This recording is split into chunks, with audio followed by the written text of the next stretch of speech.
Just believes in the power of Bryn Forbes. I think the entire nation believes in the power of Denzel Valentine. He's the only Division I player in 2 decades to average 19, 7, and 7. He's got the nation's top offensive rating according to Ken Pom. And my favorite, he is responsible for, via the score or the assist, on basically half of Michigan State's made shots in the 24 games he's played this season. Taylor?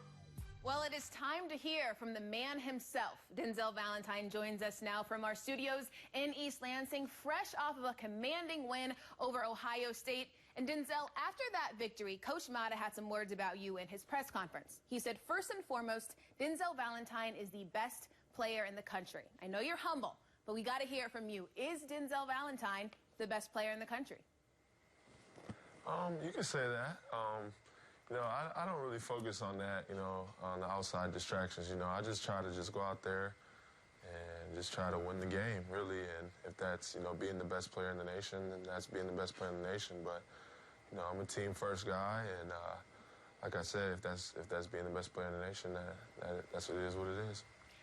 I mean, when you hear that line, 19, 7, and 7, which of those numbers mean the most to you in your team's success? Is it your points, rebounds, or assists?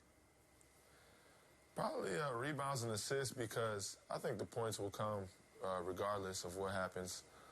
The assists and rebounds, those are really important factors into my team winning, getting my teammates involved, getting extra possessions on the offensive and defensive end. So, those 2 categories are huge for me, and I always look for those things, going into the game. Well, when you talk about points, you've got a guy on your team named Bryn Forbes that made 7 3-pointers last night. Is he the best shooter you've ever played with? Yeah, he's the best shooter in the nation. Maybe in the game. I've seen that guy hit tons and tons and tons of shots, tons of games like he had last night since he'd been in 6th grade. So I've seen that performance a lot of times out of him, and he's a big-time player, big-time shooter. Best shooter in the nation. You think Steph Curry may have some words for you?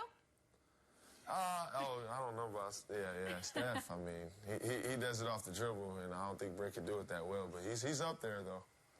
I mean, many could say that you guys put on an offensive clinic against Ohio State, but after the game, Izzo said, trust me, this was not a good performance by us. So what needs to improve? I just think the little things. Defensively, we made a lot of errors, early on. They played with more of a sense of urgency than we did at first. Our defense was okay, but we had to shore up a lot of things. Just little things here and there, and Coach knows what he's talking about, because he's played in lots of Final Fours. He's coached a lot of great teams, a lot of great players. So when he's saying that, he's looking in the future. He's not looking at the present. So he knows what he's talking about, and, we're going to, shore up those mistakes in practice and in the future. I mean, Izzo knows what he's talking about may be an understatement. 7 Final Fours. So I guess that leads me to the most important question. Is Tom Izzo a wizard? Yeah, I mean, the guy knows how to win games flat out, and he knows what to do. In crunch time, later on in the season, knows what to do in situations. He's a Hall of Fame coach for a reason, and he'll go down as one of the greatest.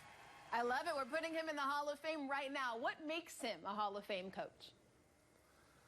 Just how he can get it done year by year. A lot of coaches or a lot of programs aren't as consistent as we are, as far as the NCAA tournament runs, the Final Four, runs, the deep tournament runs later on in March.